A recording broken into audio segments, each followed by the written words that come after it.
Ladies and gentlemen, please welcome businessman and Executive Vice President of the Trump Organization, Eric Trump.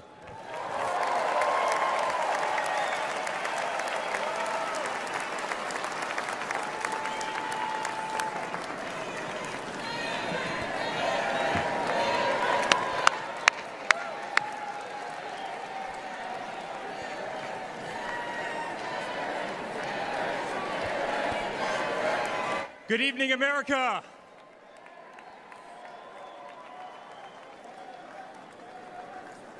Eight years ago, my father sat our family down. He spoke of a nation in decline, of dreams slipping away, of a future endangered by failed leadership and broken promises.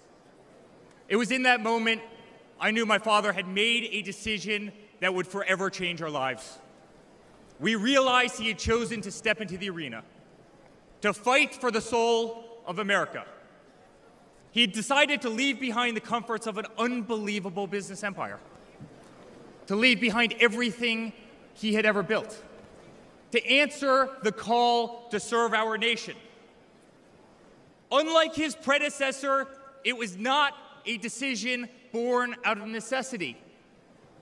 Unlike the current president, it was not a decision that would enrich his family.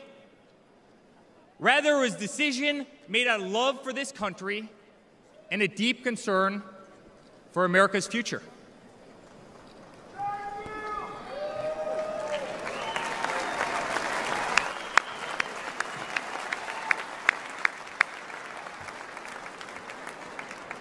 My father was clear it would not be easy, that there would be a huge price to pay, and that the attacks would be vicious. Looking back, that was an understatement. The made-up Russia hoax, the sham impeachments, the efforts to destroy an unbelievable company, a company that I run today, the efforts to cancel us, to silence him, to gag his free speech, and to drag him through every radical left courthouse in America, to take his life. Yet through it all, he's shown unwavering courage and determination, not just in public, but in every private conversation with me and our family.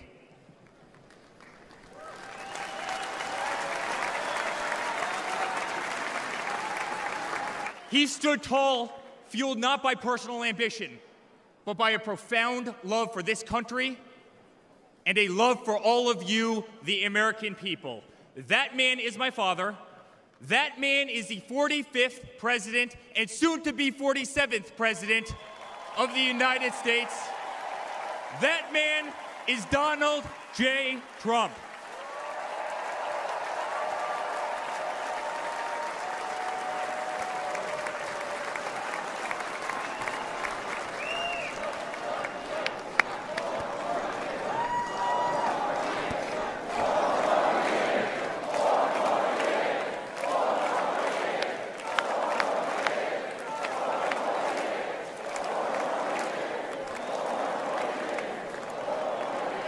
Each time I've stood on this stage, America has been at a dire crossroads.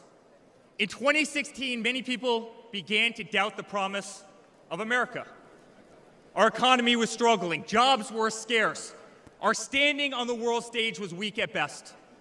Veterans were forgotten, our military was in shambles, our educational system was broken, ranked 30th in the world. He could no longer tolerate an inept administration that handed $150 billion to Iran, a country that chants death to America, or witness the continued attacks on our Constitution and our religious liberty, or see the disrespect shown to our unbelievable law enforcement officers who are being disarmed, defunded, and persecuted each and every day. He could no longer stand to see words like Christmas stripped from public use, or the Pledge of Allegiance removed from our schools. But my father saw potential where others saw despair. Donald Trump built the New York City skyline. He did so during a time when businesses were turning away from the city he loved. Crime was rampant. The streets were dirty, but he had the Midas touch. and he turned those streets and neighborhoods into gold. He faced every challenge with tremendous vision and grit. As he did during the 2016 election, he rolled up his sleeves. He remained unapologetic. He did not care to be politically correct.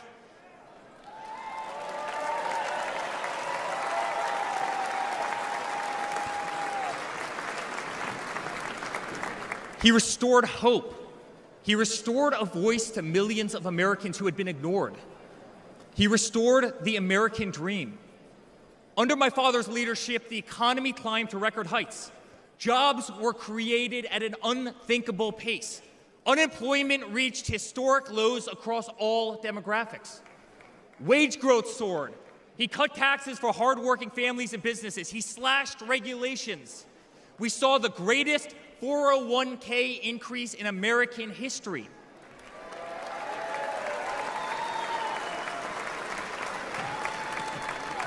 People bought their first homes in an environment that saw 2 to 3% interest rates. They started their families. My father made the United States energy independent with the lowest gas prices in decades.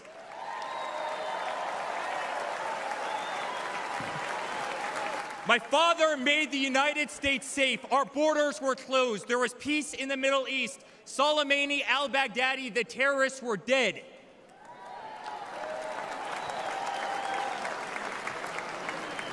My father made the United States respected again, with the courage to walk into countries like North Korea, with the courage to impose tariffs on China, and with the courage to tear up trade deals that cost Americans their jobs.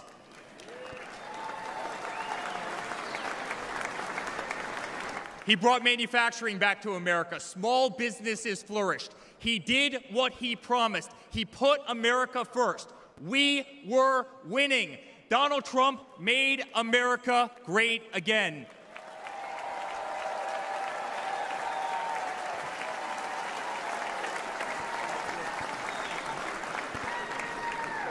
But he also created a movement that threatened the special interests in the political elites.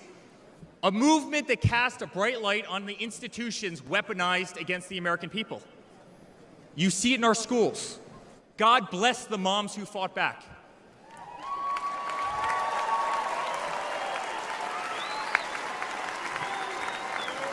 You see it in your workplace. You see it on every news station, in every newspaper. You see it in the military. The most iconic military installations on planet Earth are stripped of their identity and renamed. Fort Bragg, Benning, Fort Hood. You see it in Hollywood. You see it in our two-tier judicial system. They don't even hide it anymore.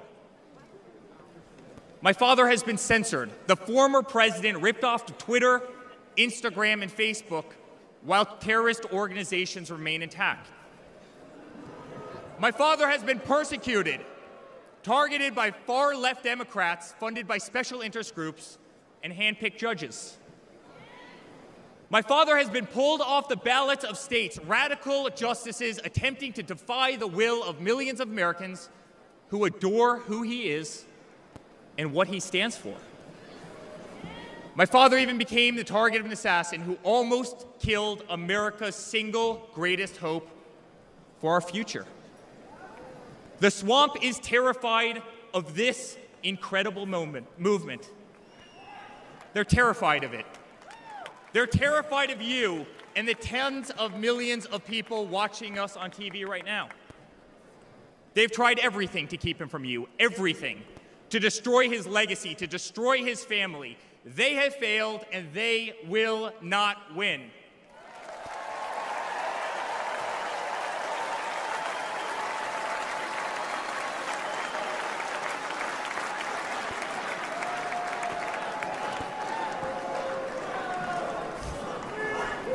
I love my Florida delegation right here.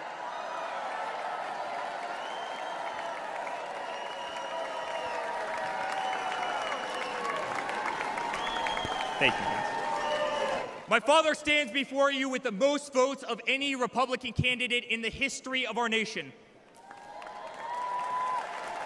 He has defied the predictions of every political pundit. He fills stadiums across our country. He energizes Americans to the issues facing this nation and does so with unvarnished honesty.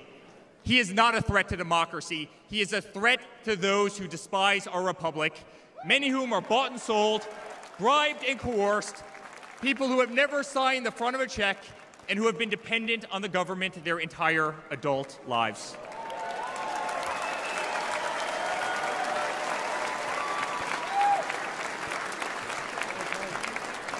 Today, as it was in 2016, America's at that crossroads again. Energy prices are soaring. Interest rates are crippling. Everything is unaffordable.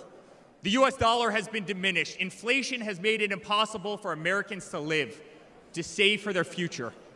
Our infrastructure is crumbling. Our border is out of control. Millions are dead and displaced in Russia and Ukraine, a war that has no end and a war that we are funding.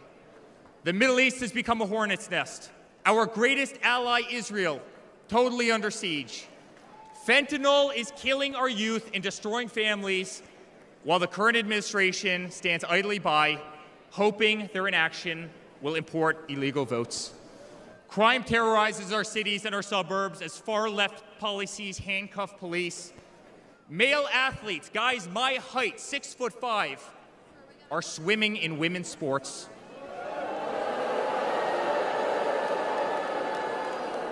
Destroying the dreams of young girls who have trained every minute of their lives. We no longer trust our elections. We no longer trust our judicial system. And we no longer believe that our government is working in our best interest.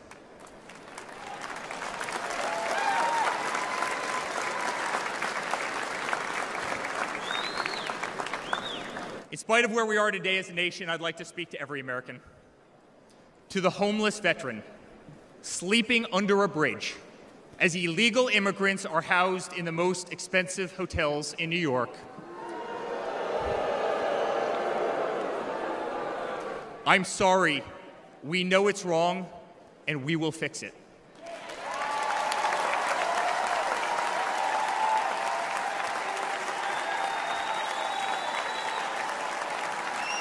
To the single mother who can no longer afford her rent, afford groceries, and has been forced to work 3 jobs, I'm sorry. It does not have to be this way.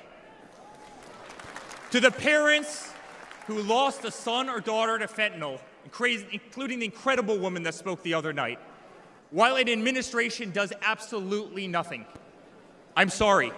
Your government can do so much better, and it will.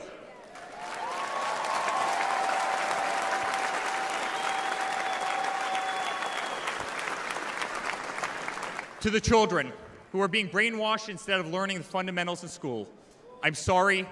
There are teachers who care, and my father will empower them.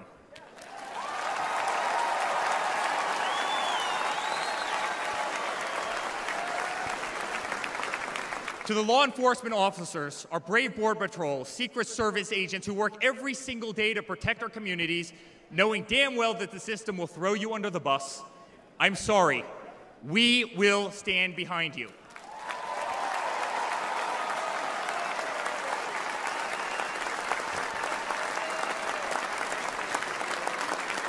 To commuters often petrified to take a bus, take a train, or walk the streets in cities across our nation, I'm sorry. That man right there will fix this.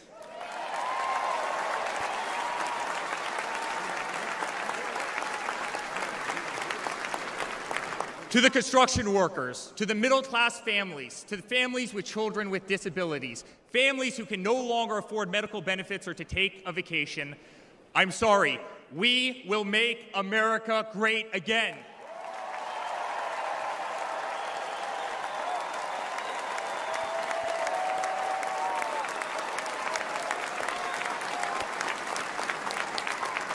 And to my father, who has been ruthlessly silenced, slandered, and attacked by a corrupt administration, I'm sorry. We know, and America knows, that they're not just after you, they're after all of us, and you just happen to be standing in their way.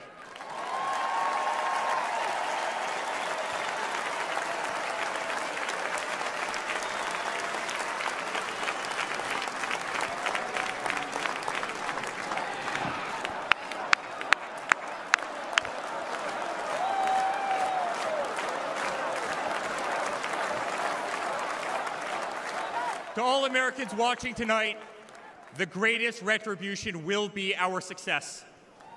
Success not just for ourselves, but for our grandchildren and our children.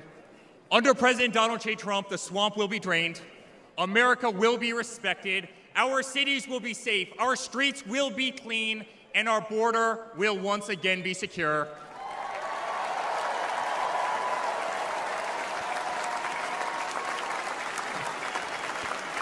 We will have peace. We will have prosperity.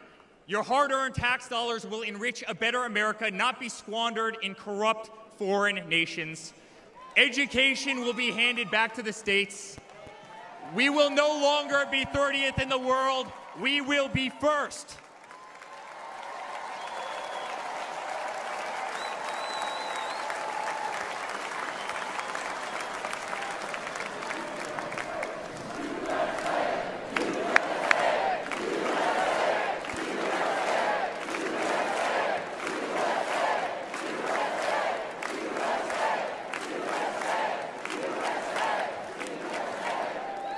Our children will understand family, our children will have values, and our children will love God.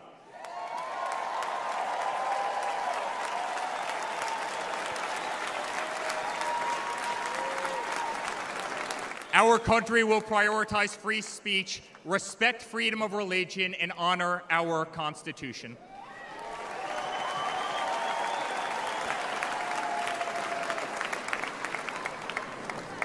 As his son, I've never been more proud of a person in my life. A man who has defied all odds more than once. A man who believed in the promise of America when others turned away. A man who saw a nation in need of a champion and answered that call with unwavering determination and courage.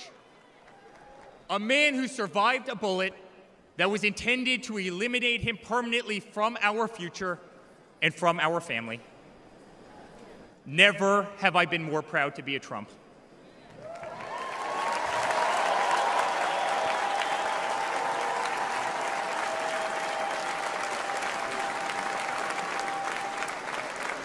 Never have I been more proud to stand by my father's side.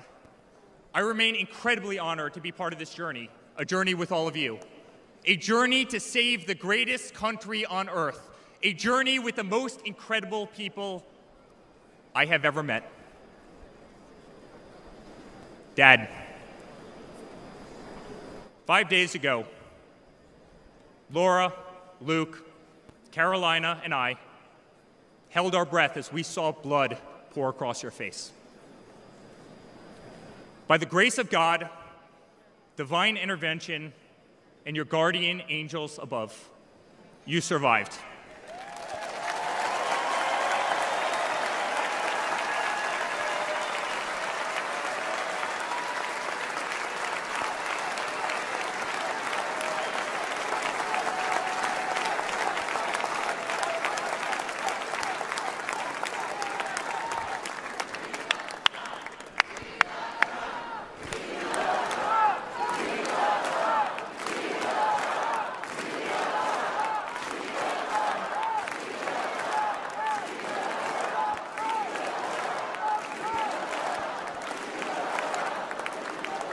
You are the greatest fighter I have ever seen. You are strong, you are full of life, and you are unapologetic. Your optimism is contagious. Your backbone is unbreakable. Your conviction to fight for what is right and against all that is wrong is truly next level.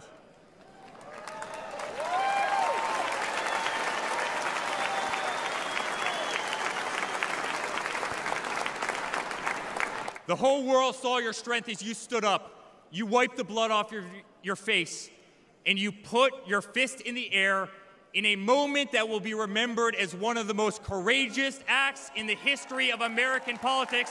You shouted, "Fight! Fight! Fight!"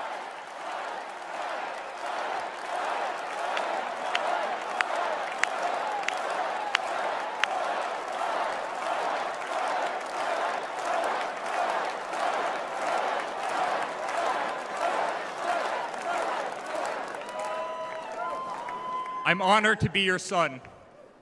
I'm honored to speak to our great nation tonight. You are a true leader. You epitomize strength. Our country loves you. Our country appreciates you. Our country misses you.